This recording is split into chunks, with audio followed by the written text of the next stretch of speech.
Okay, hello. Welcome to Up Your Game.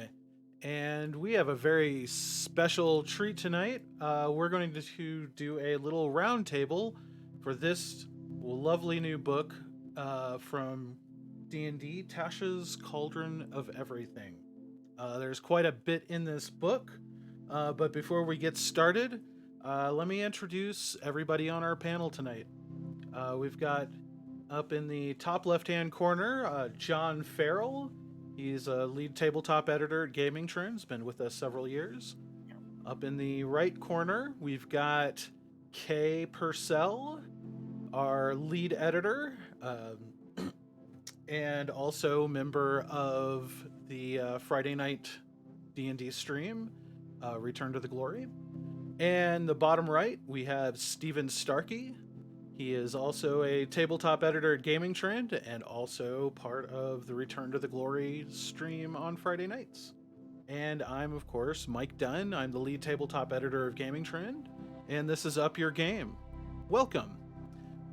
We will be giving away a copy of Tasha's Cauldron of Everything tonight. Hopefully, we'll get a few viewers and make one of them really happy tonight. But I think the big question is, which copy are you giving away? We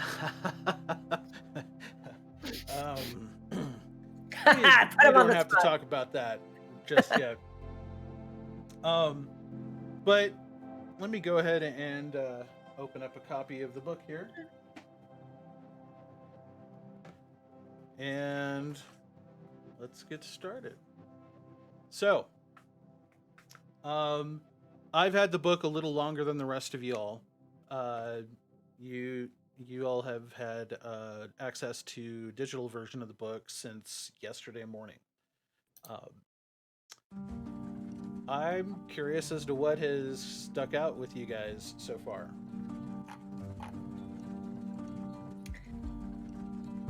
John. Who wants to go first?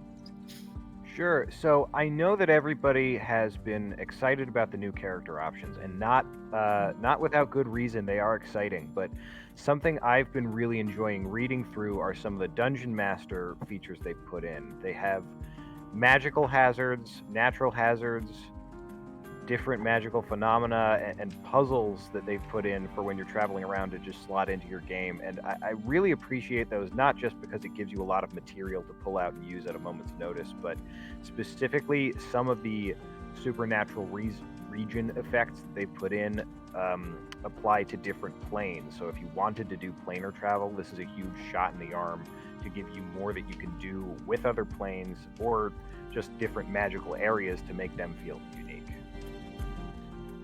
Yeah, there's a ton of DM stuff in here. Well, not a ton, but a good amount. Some very useful stuff. Environmental hazards and in kind of really supernatural, strange environments, like John was saying. There's also probably the first time I've seen an official D&D book address Session 0 as a thing, and how to set limits with your players before the game starts, the social contract that all the players will be having sitting at the table. It's something a lot of DMs have been doing for a number of years now, and I think it's nice to see it a little more formalized. Mm-hmm. A little more official. Yeah. What about you, Kay? I'm actually really excited by a lot of the new classes and subclasses. As most of you know from my insisting on playing a halfling in an all-orc campaign, I have a real problem following the rules and playing like normal things.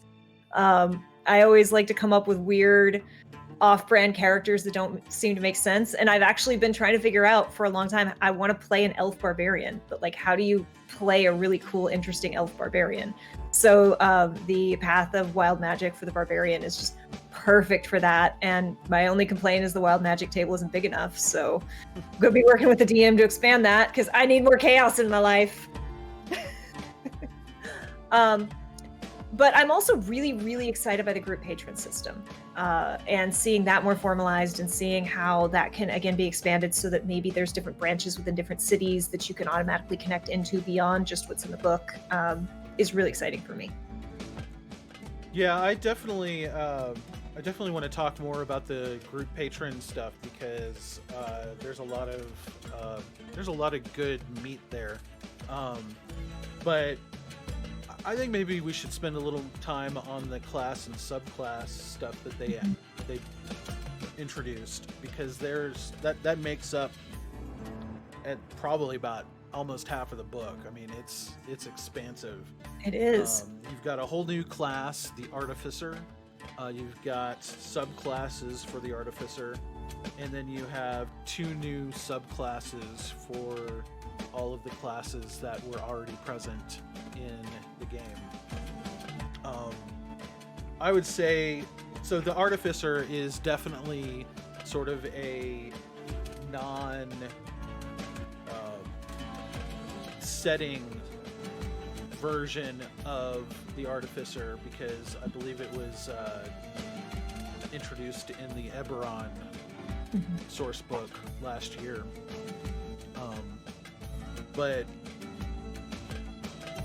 the thing that really stood out to me was the subclass, the Armorer. I mean, it's basically magic Iron Man. I can't really describe it any other way. It's you're creating and building a suit of magical armor that does all these different things as you increase in level. It's pretty awesome. Stephen, were there any subclasses that really stood out to you?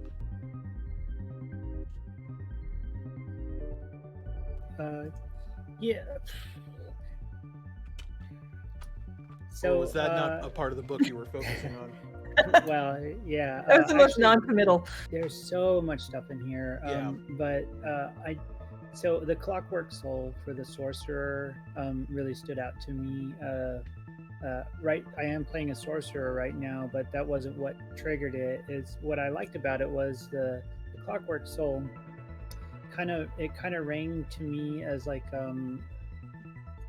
it has some synergy with the Artificer class.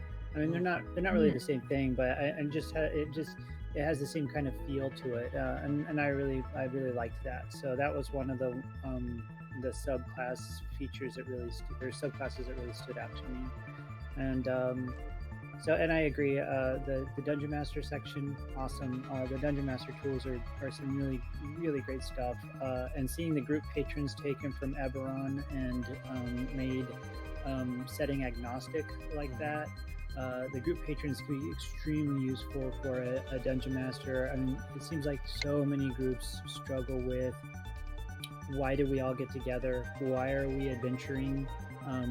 That is something that really can be difficult for people, especially new groups where everyone's a novice to work through. Some people really wrestle with it. So the group patrons really kind of encapsulates everything and gives you the ability to point an arrow in a direction and go. What about you, John? Were there any subclasses that really jumped out at you? So I have been interested in a while with the development of the psionic abilities that they've used. I know they put out the Mystic a while back. It seems they weren't happy with it. And there are a number of ideas why, but it's interesting now that they've given multiple different classes psionic type abilities, and they're viewing it as a power source which works on similar principles but does different things for different classes. And that's interesting because it means that you can take a mechanic and apply it in different ways for different classes. So they could expand that with more subclasses for psionic abilities for other classes, or they could choose another power source and say we're going to add a new mechanic and then apply it in different ways for different classes. Yeah, it's a stark contrast from how they implemented psionics back in Advanced Dungeons and Dragons, for sure. I remember when I used to read about the psionics, it was just basically, it was siloed away into its own thing. And I always I always felt like there was a lot of overlap with the magic users, and it didn't really feel like it needed to be its own thing. I think this is a much more interesting approach. I don't know how they did it in, I guess, 3rd edition or anything like that, but I think this is more of like kind of an organic kind of outgrowth of what they built already, and it makes a lot of sense. Let's just real quick say hi to Jesse in the chat. Oh, hello, Jesse. Oh. Welcome.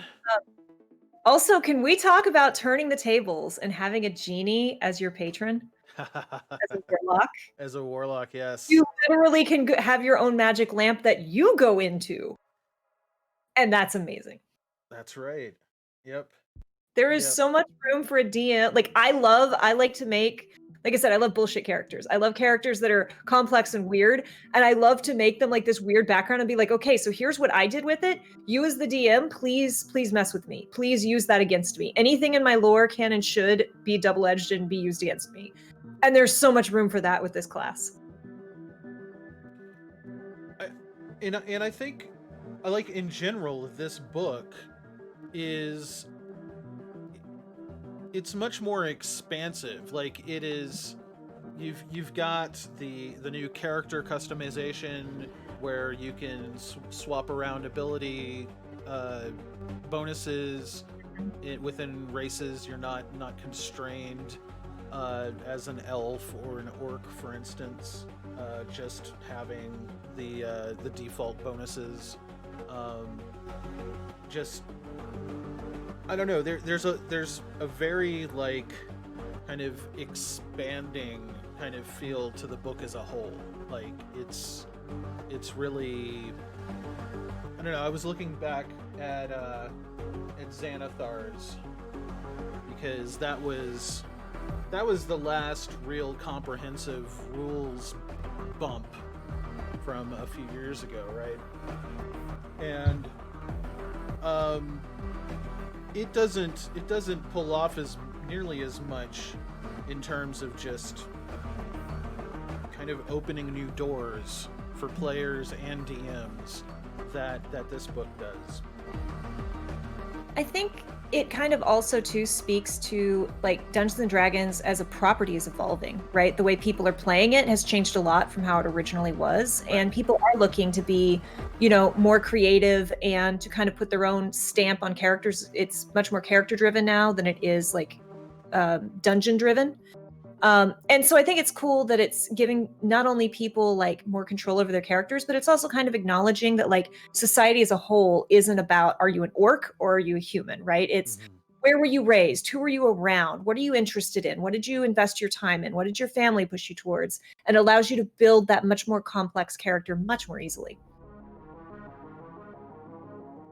Well, I mean, I since I started DMing just a handful of years ago, I've kind of made it my thing to subvert tropes in the game wherever I've found them, just to, keep myself engaged and also to pleasantly surprise my players.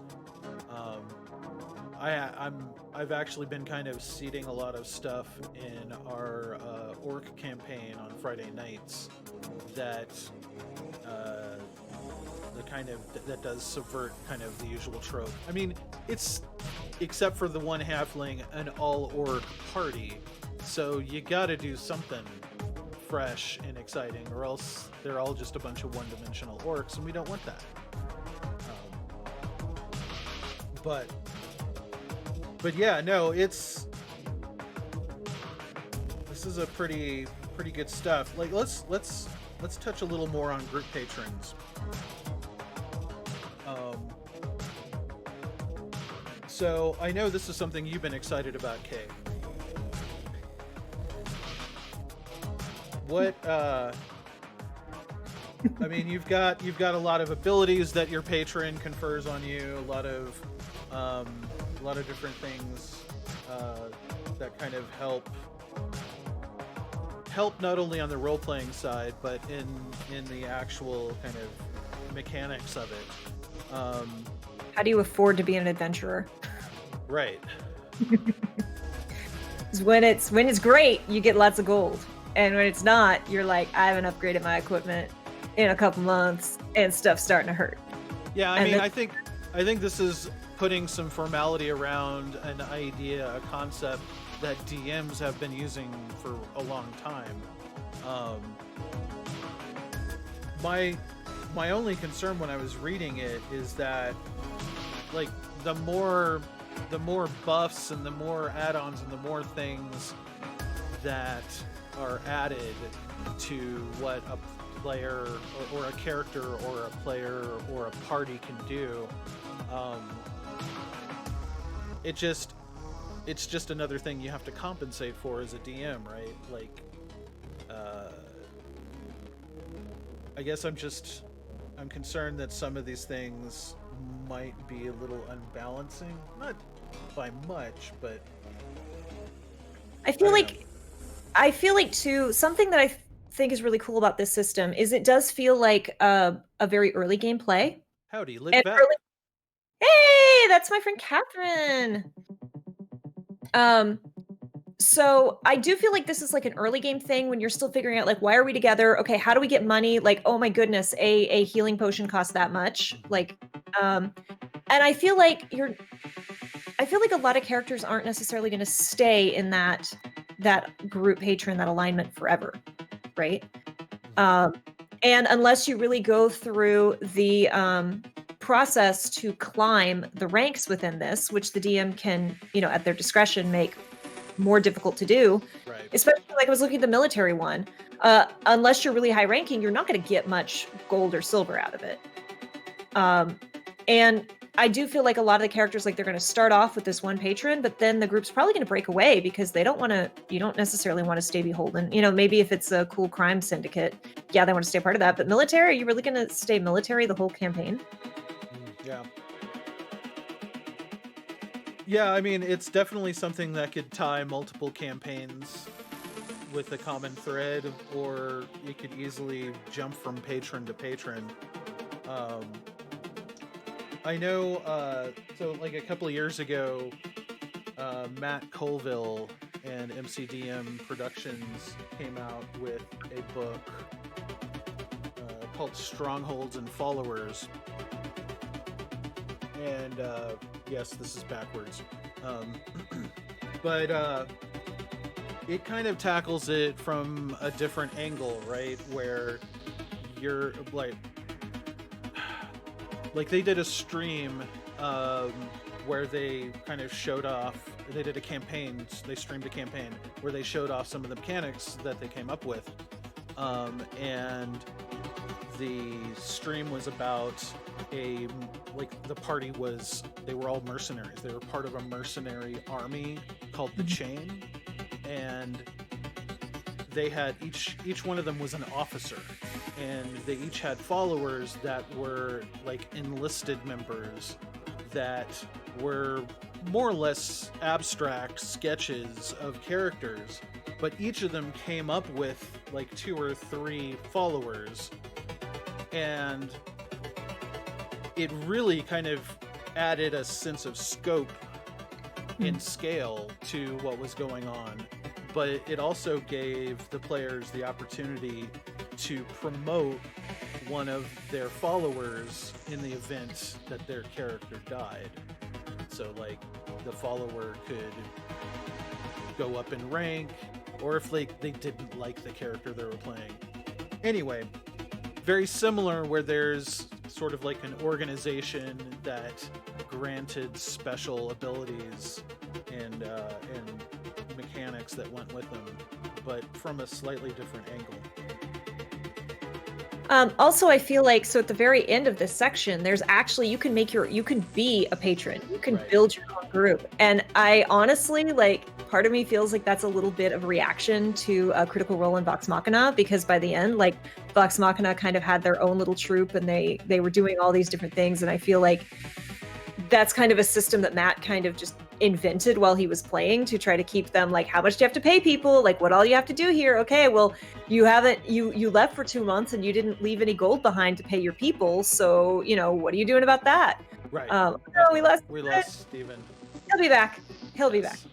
There is. So it's cool to see a very formalized system around that where you don't have to do the work, you can just reference it. Well, and there's also the Penny Arcade guys with Acquisitions Incorporated, right? So, like, this is not a new concept. It's just a little more formalized. And I think that's a great way to extend the game in as a whole. Hey, Freddie. We got Freddie J hanging out in the chat also. All right, Freddie J.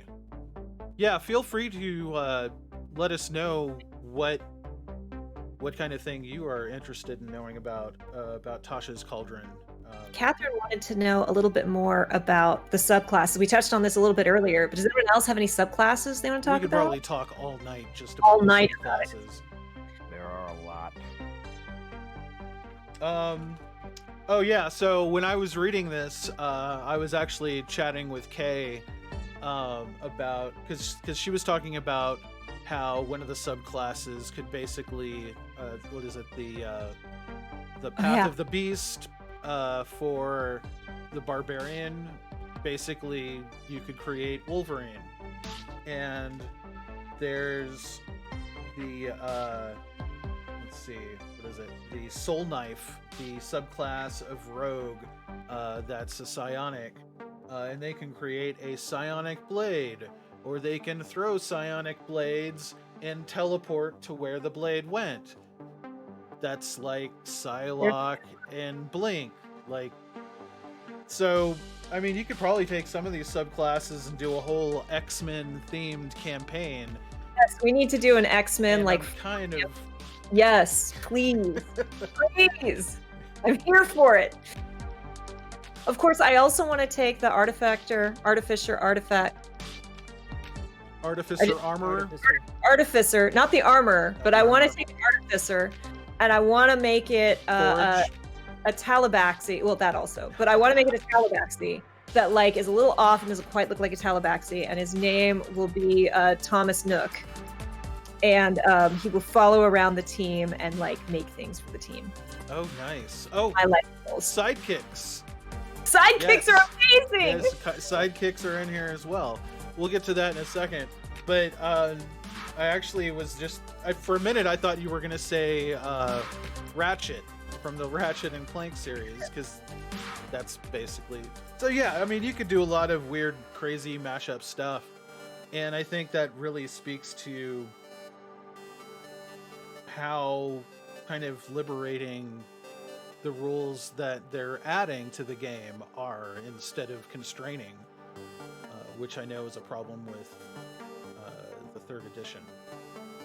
So it's really fun. Some of the guardrails are off. Yeah. By the way, Kay, don't you have a drink? I do have a drink. So, little side cross promotion, side channel thing. I'm actually working on a review for a D&D cocktail book called Dungeon Meister. And this is the Holy Water cocktail. Holy water, when flung on a vampire or other intelligent undead, will repulse the creature and burn its vile hand as it shrinks away from the wielder. That said, actual holy water tastes like water, so it makes a lot of sense to hurl it at Dracula's. But this floral twist on the classic margarita tastes holy, and you will wish to retain it for consumption instead. And it is a beautiful color. This is an elderflower liqueur margarita, basically. It's very mild, but very delicious. Nice. So I'm going to be making more drinks throughout the coming weeks and taking pictures and posting them as part of the review of this book that's upcoming. Awesome. So yes, Jesse, that might have some influence onto why she looks so happy. I'm just D&D and X-Men and Animal Crossing all in one conversation. My entire life is a mishmash. So yeah, like, overall, just as I was reading through the subclasses, like, Xanathars and some of the other subclasses that have been introduced over the years, sometimes they felt kind of themed, like the samurai subclass for the fighter, which wouldn't make sense really in every campaign. It's more kind of setting specific. These, I would say probably if there was an underlying theme or themes, one of them would be psionics, because of the way they introduced them in multiple classes through subclasses. But I think just magic and having kind of magical abilities in general, which makes sense because the book is named after Tasha, the adopted daughter of Baba Yaga. She's so sassy in her little panels. I love her sass. Yes, indeed. But and then there was something. Oh, and then there was something else I noticed too. A lot of like the core changes that they made, like they made optional class features that had nothing to do with the subclasses alone. But these are like other things that you can do, like Ranger, Deft Explorer is a first level Ranger feature which replaces the Natural Explorer feature, and it basically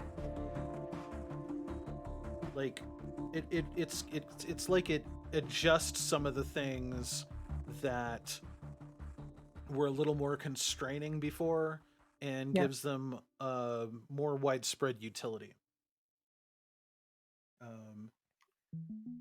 So yeah, the class features are really nice. I like that they have optional class features for every class, as well as some additional. My brains just fell out of gear. The class features, and then the subclasses. I'm sorry, and there's subclasses for every class too. right. And what I really like about the subclasses, some of the subclasses especially, I favor subclasses that let you, I don't know how to describe it other than to dig deeper into the world. So when your subclass marries up with your world building, and enables you to draw deeper into the myth of your world, or of the setting. And my example would be the Fey. I want to see if I can get the name right here. The Fey Wanderer Ranger. So it specifically draws on the Feywild and talks about a ranger that is tied into the Feywild and gets abilities and draws on abilities from the Feywild. And it's the same thing like the Sorcerer Clockwork Soul, which specifically talks about mechanists and talks about the influences of a specific plane. So those kinds of features are scattered just throughout the book. Right. And the other thing that they talk about in here, and it's up in the character options at the beginning, is changing your subclass. And it talks about how you can change a skill or a subclass, and it gives the players and the DMs options. I think I've had experience in groups that are so connected to their player, it's really hard to, or connected to the way your player was built, it's hard to change things. People will go to the DM and say, well, I don't like being a this anymore, I want to be that, or I wish I had been that from the beginning. And they're kind of just locked in. But it's a magic world, it's a dynamic world. Your D&D world can be anything that you want, and they're giving you the power to do that. And that is empowering to dungeon masters. So many people get tied into the books, wrapped around the axle, but the book says this or that, and to have a book say, hey, you could just go to sleep and have a genie fart on you, and you wake up in the morning and you're something different, and you can do that, and it enables you to do that. That's my words, not the books, of course. So I want to go to sleep. And I agree, the Clockwork Soul is so cool. I mean, as a DM, I kind of have it's my way, and I can do whatever it's my party, and I can do whatever I want to, kind of thing. Anyway, but I know there's a lot of DMs out there that either don't approach the game with the same wild abandon. Or just, don't even think about it. And I think that, again, that just speaks to how expansive this volume is in general for the game. I think it also gives validity to the idea that you can and should change your characters in your world as you play, right? And just being like, hey, you can change it, and DMs, here's ideas as to how to change it, right? That's just empowering.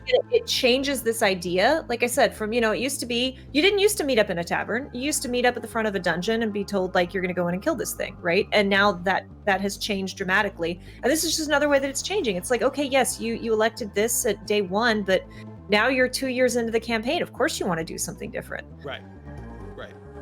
But then, see, that's the thing. It all adheres to the primary rule, which is everybody needs to have fun, right? Like, the DM and the players, this should be a fun thing. It's a game. It can be whatever you want it to be, but yeah, no, it's one of the things that I've personally go ahead. Sorry to jump in. I mean, No. jump in and yank it in another direction, but it's based on what you just said. Everybody gets to have fun, right? So in the Dungeon Master's Tools section, I really liked when, here, I believe it's in the session 0, I need to look real quick, talking about social contract and a discussion on hard and soft limits, because going back to 3.5 and earlier, and maybe even 4.0, but you didn't really see that much. You see it a lot more now, especially with streaming and so much online, so many online games where people have like the yellow cards and different ways to communicate when they're uncomfortable in a situation, and people having open and honest discussions beforehand about what's allowed and what's not allowed inside of a game. And it's nice to see them address it in a D&D source book. Talk about that, because it does say, hey, everybody gets to have fun, but we also understand that there are limits on different people's fun, and you need to figure that out and be prepared to have discussions about that. It really feels like this book is deliberate and intelligent in a lot of ways of filling gaps that are in the game. So one of the, I think, somewhat accurate criticisms I've heard, not necessarily just of D&D, but RPGs in general, is sometimes they'll be very good about having rules for how the game works, but not for explaining how you actually get the process going of running a game. So starting with the Session 0 discussion is great. They know that it's a problem that people maybe don't play the same characters for very long, so they're just saying, fine, you can change that character later on, and here's how you do it. There are more options in every direction to make sure that any of the issues you might have been having stagnating with your game aren't happening anymore. Right. And also, like, I think one of the worries that I've had in the last couple of years is, just kind of looking back and recollecting how long each edition of D&D was going on, right? Like, I was a kid when D&D and AD&D was out, and that just feels like it was forever, but that's because I was a kid. Like, 5th edition, it came out in 2013, 2014? Actually it was 2014, because I think 2013 we went to Stephen and I went to Gen Con and did a playtest. It was in playtest then. Yeah, because it was in playtest then. And I mean, 6 years is a pretty good run for a game, and like, this edition feels like it's just getting started. And this book in particular kind of opens it up like a lot wider than I thought they would do, right? I've been kind of holding my breath, waiting to see if they were going to start talking about 6th edition. Like, I think this book alone gives 5th edition a few more years of life, if not. I mean, I don't know. It's so much about 5th edition is so geared towards making it what you want it to be, as opposed to making it what they want it to be. That like this edition could just go on indefinitely, and they could just add more cool stuff to it. And with all the race change, like the changes to races and stats, all the this feels like a great book for 2020. Oh yeah. Right? This feels like what we needed playing characters in 2020. This is kind of the freedom. This is, taking away a lot of they're like, not to get like on a soapbox, but like there's some colonialism that's a little bit problematic in D&D, and this actually does a lot to wipe a lot of that away and make it what you want to play and who you want to play while you're playing it. Yeah, I mean that kind of, it almost speaks more to the provenance of what defined early D&D and where early D&D came from, and how much of that has been carried through.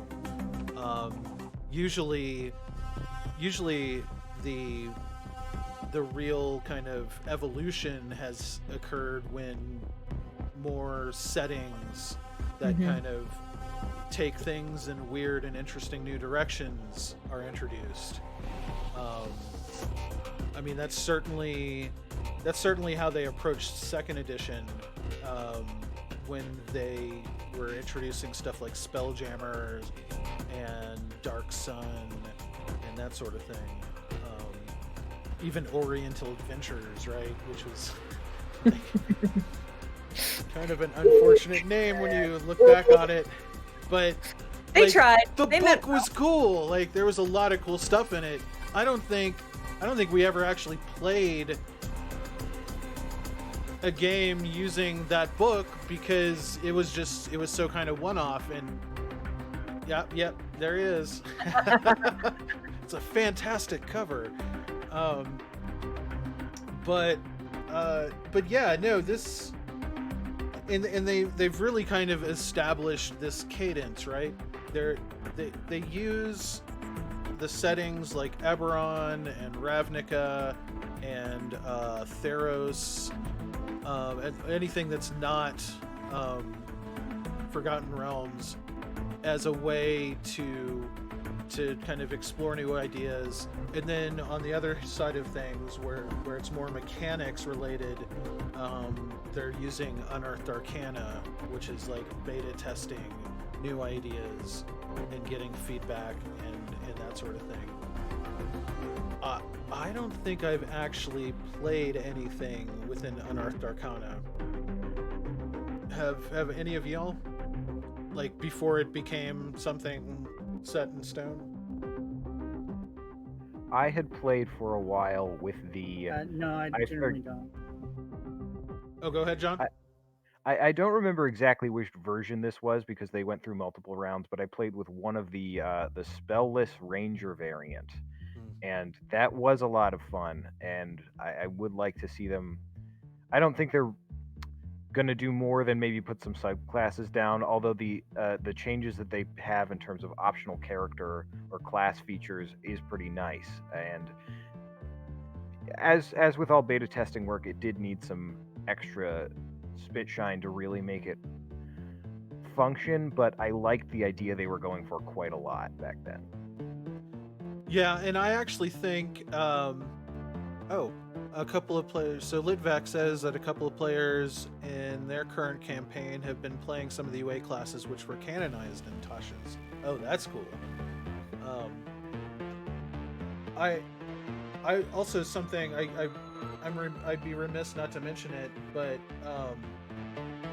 I feel like the fighter class typically gets the short end of the stick when new subclasses come out, and they might have gotten, in a very sneaky fashion, or somewhat sneaky fashion,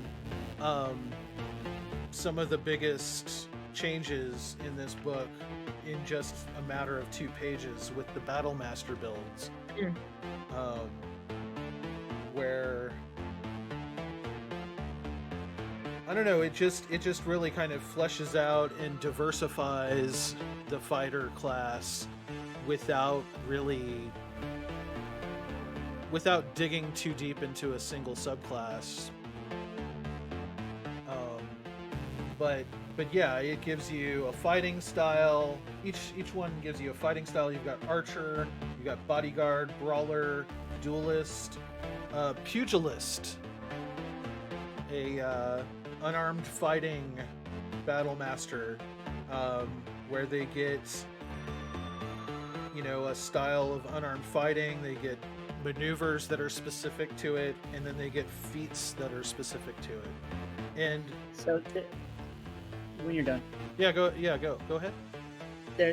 I'm already seeing so much synergy in this book too, and I'm wondering if they were striving for that or if it's just the way that it worked out, because the rule set is pretty streamlined. Yeah. But there's the Artificer. The Artificer, one of the things that they can make is a suit of armor that has the power armor, so the Iron Man thing you were talking about.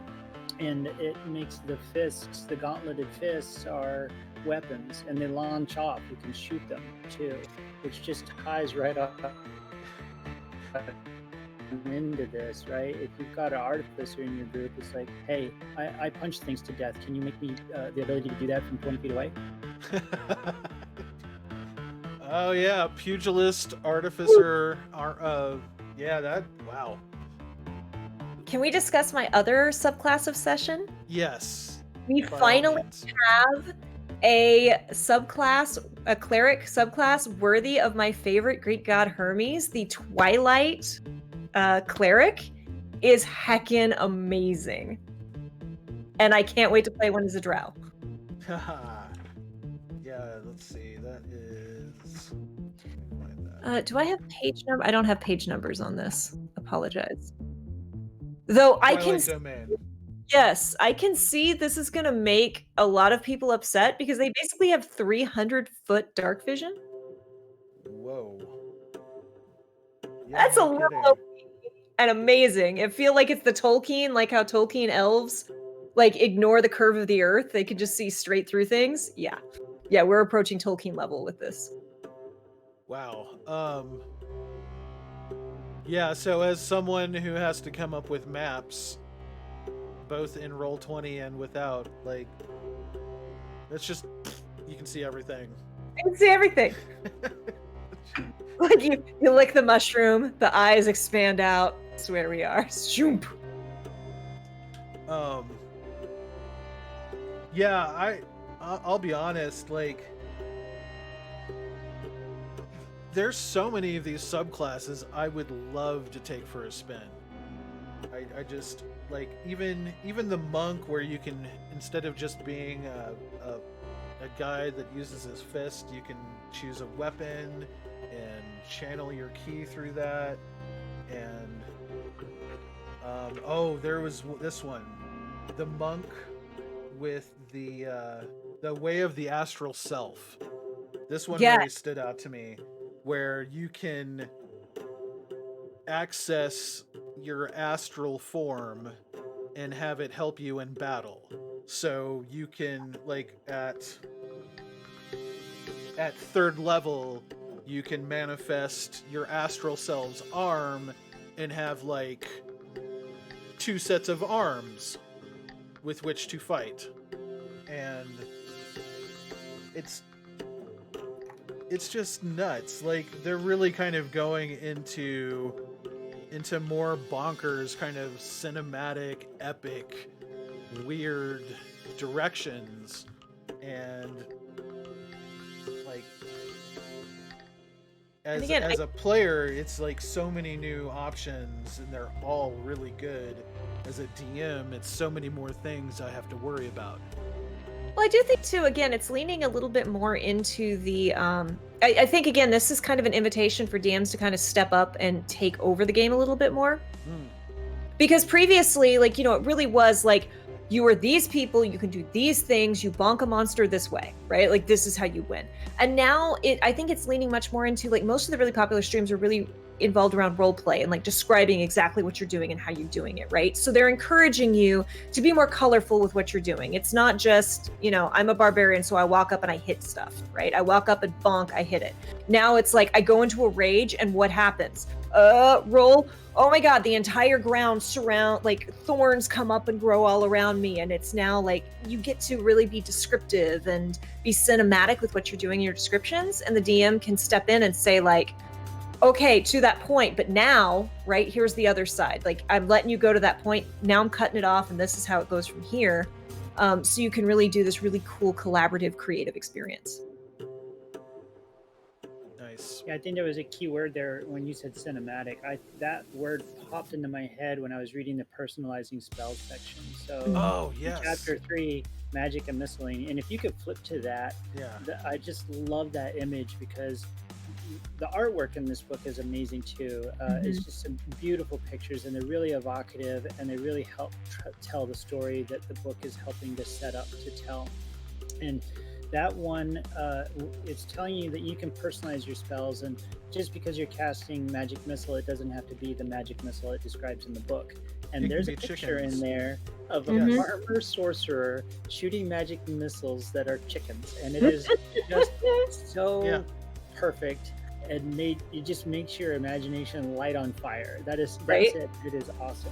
Yeah. I have long wanted to play an adventurer who's like an old lady who was basically the D&D equivalent of a server at the Waffle House, right? And she's seen the worst of everything, and it's better pay and less dangerous to go adventuring, right? And I just imagining the things that she would conjure using this. And I mean, again, a lot of DMs have already been doing stuff like this. A lot of DMs and other players are already doing stuff like this. But what this book does, and by mentioning these things and formalizing them, it gives DMs and players an implicit permission to do so, right? Make this your own game. Shape it however you want. Your magic missiles can be chickens or ducks or unicorns, right? It's great. I love it. And like, I have a feeling that like Steven was just saying, I want to make my orc sorcerer Clockwork soul. Please do. Do.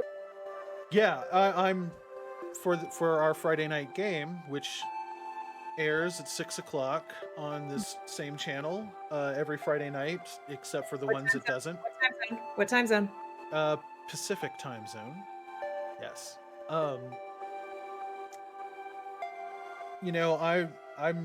I'm kind of looking in this book right now to see what we can adapt to that adventure and fold in immediately. And I think there's a lot of things that we can do pretty seamlessly without much issue. I honestly wanted to move Ito over to the psionic, but then I'm like, she's not smart enough to use psionics. That won't work. Yeah. No, that would end very badly, especially for Ito. So John, when was the last time? I know you've been playing a lot of other RPGs, but when was the last time you played D&D? I am currently playing one game. I am a druid in a 5th edition game right now. Nice. There were some good druid subclasses. Are you interested in those at all? Yes, something they're definitely doing in this book is committing to being very weird, and that carries through with the druids very well. They've got the circle of stars, which is it gives you a lot of options about how to play the character, and much like with some of the monk drug the other subclasses, you really have a lot of options about how to personalize it and explain where this power is coming from. Nice. Yeah, I mean, again, I can't stress it enough. Like, this feels more expansive than just about any of the last several source books that they've come out with. And I know a few weeks ago when Steven and I were discussing Mythic Odysseys of Theros, and when I read that book, I was overcome with just how a lot of what was in that book could really form the basis of a new, like, deities and demigods, where they actually, like, outline rules of how paladins and clerics and even non-god worshipping characters could interact with the divine, you know, and other more, you know, stuff other than just I can cast this spell or I can pray to my god and get armor or something like that. I suspect that may be one of the next things we see from these guys. But I also really appreciate how even in the artwork, like, it's really diverse what different races are playing what different classes. yes. You're not just seeing the typical things you expect. I think you even have a did I Rune Knight. yeah, like you have a I think at one point you had a tiefling cleric, which, you know, isn't that common. Yeah. It's just cool to see all these different races playing all these different classes that you wouldn't necessarily think of immediately. Well, and I think that really reflects those rules around customizing your characters and swapping around your ability scores, right? Like, there are a ton of, like, online guides where you can kind of, all right, so if you're going to be a sorcerer, you should be this race, or if you're going to be a rogue, you be this race. And, like, this kind of throws that completely out the window. You can be whatever race you want, you can be whatever class you want, and, you know, those choices don't trip you up. Though, personally, as a player, sometimes I think it's more fun to play characters with a lower stat, trying to be something that, you know, they probably have no business being. It just makes it a little goofier and a little more fun. But Or you can be the tiny halfling who outdamages the orcs. That's also it was accidental. It was not on purpose. Just rogues. Heckin' rogues. Rogues are broken. That's Rogues true. are broken. I don't make the rules. Well, I mean, someone's got to show Cogbog and Lishnar what's what. I think she's really ready to start using her short bow a lot more now. That last hit really Hello, We'll see. Split End 89. split end. So Kay, I think you've got a hard stop here. I have to bounce. This was lovely. Thank you all for hanging out with us. I'm excited to see who gets the book, and I'm jealous of you. And actually, you got to tell me how to do that. Important detail. Yes. Okay. Okay, hold on. I can be a little bit late today. Hold on. Let me I have to do a thing. You can text it to me. No, I can set it up real quick and real Okay. easy.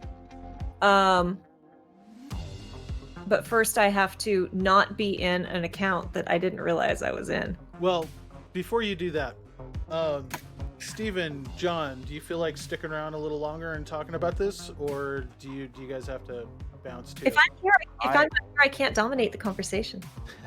I think I do need to move in the manner of a bumblebeast, which is a shame because there's just so much in this book.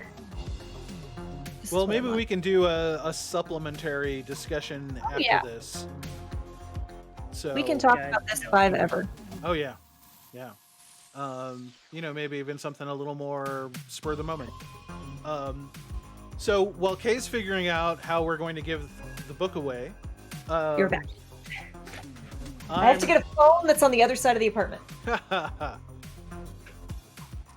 Jesse, if I ever played D&D, I would play as a strong-minded and emotionally strong female who eats the souls of the ones she kills. right. How very praying mantis-like. So, we're giving away a copy of Tasha's Cauldron of Everything. And I'm going to give this one away. Sorry, but this one's just too gorgeous to let out of my sight. So, but this is, it's a fantastic book. It's what's inside that counts. Yes. So we are going to have a D&D stream Friday night. We're going to have the next session of Return to the Glory. And then next week, we're going to take the week off from streaming because I've got a Thanksgiving dinner to cook. And I know that's going to dominate a lot of my time. But the week after, Up Your Game, it's going to be Steven and I, once again. We're going to look at two things. One is this. This just hit my doorstep today.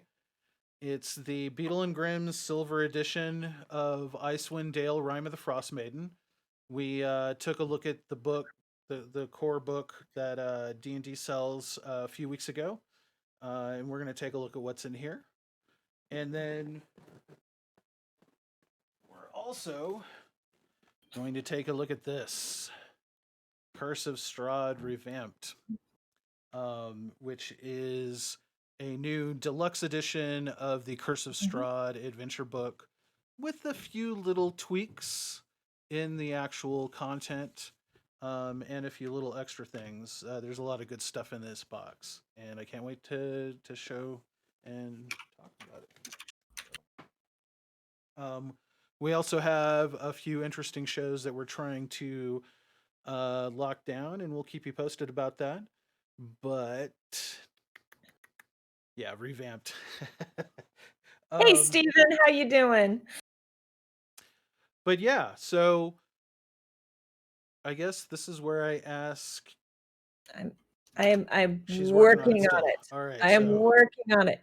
Okay. So your job, if you would like to enter to win this, and I think this will work. Apologize. If you want to try and win the book, type gimme. Exclamation points, gimme. And I put it in chat as Gaming Trend because today I am Gaming Trend. You know what? I think I am too. We're all Gaming Trend. Yes. It's like the Spartacus of Twitch or something. I don't know. I'm Gaming Trend. No, I'm Gaming Trend, and so's my wife. But yeah, other than next week, where we're taking a week off for the holidays, we do air Up Your Game every Wednesday night at 6 p.m. Pacific, and Return to the Glory every Friday night at 6 p.m. Pacific.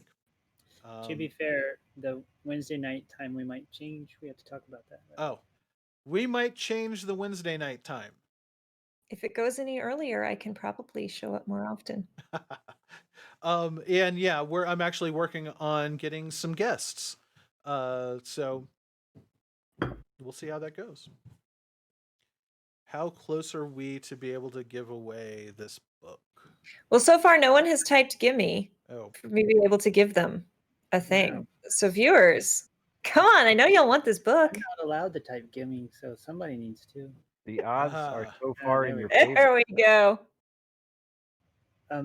While we're waiting for a few more people to type in gimme, the magic tattoos, we didn't talk about that. So gosh, that's just real quick. That's another cool thing that's in there, that you can have a magic tattoo put onto your arm, and Are they all on the arm? Body. No, they're different sizes. No. The That's rarer what I thought. the bigger they are. So that's pretty cool too. But they are an attuned magic item, and since there's a limited number of attuned items you can have, you're not going to get all just tattooed up. But so it's like is it like a permanent? Like it's a permanent attunement slot? Yeah, you attune it. And I didn't even get into that section. Body. Yeah, and then whenever you unattune it, it turns back into the needle that it came from. Yeah, you get the needle back though. So that's cool. Yep. and there's a lot of cool stuff in here. Yeah, it kind of takes a similar approach to magic items. There's a lot of really cool and strange magic items in here. Taraka deck. And yes, one of the ones that really I thought was really interesting, the Teeth of Dalvernar. It's basically a bag full of teeth, and each tooth has a different magical thing. Amazing. Yeah. There's just so much I want to take into a game and just break the game and watch my poor DM have to try to like. Well, it just makes us do big sweeping things at the drop of a hat, and whatever. It's more fun that way.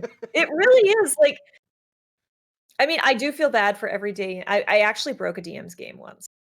I didn't mean to. My entire party, we broke it. And literally, he's like, you were supposed to pick a side. And instead, you lit both control tents on fire and sat on the mountain and watched them fight. Kato was in on that. Seafood knows what I'm talking about.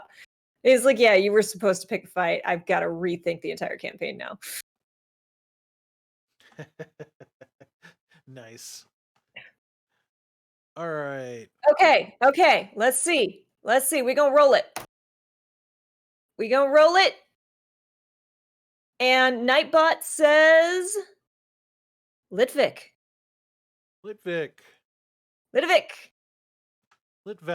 Sorry, Litvak. I wish someone shoot the dude. Shoots the dude. Yeah. Kato does that. Seafood does that. All right. So Litvak wins the copy of Tasha's Cauldron of Everything. Ooh. I guess if you could just DM us your shipping address, we'll get that out to you hopefully sometime in the next few days. For anybody who tuned in that did not win the book, we are planning on doing more giveaways. I have a closet full of games that I would love to put in other people's hands. Like I even have this gentleman has too much stuff and he wants to give it to you. Like I even have this little beauty right here that I can't wait to give away. It's a it's a reprint of an old black box Steve Jackson game called Necromancer. Just as an example, but I have all kinds of stuff. So please tune in to up your game, not next week, but the week after. And we'll give some more stuff away. But thanks to everybody. Litvak, definitely DM us that info. And yeah, we'll see you we'll see you on Friday if you decide to join us Friday night. Otherwise, we'll see you after the Thanksgiving break. So 2 weeks from tonight. Thanks again. Thanks to John and Kay and Steven for taking the time to talk about this awesome book. Definitely go get this thing. I would say it's probably one of the most consequential source books that has ever been released in D&D. I really like it a lot. We're going to post a review not only of the physical book, but we're going to talk about the digital versions on D&D Beyond and Roll20. And and join us on the GT Discord. And a Warforged monk sounds insane to play. All I got to say. Ooh. Or Warforged Artificer, like you're building yourself. Crazy. Anyway, yeah, thanks again, and we'll see you next time. Thanks for hanging out, y'all.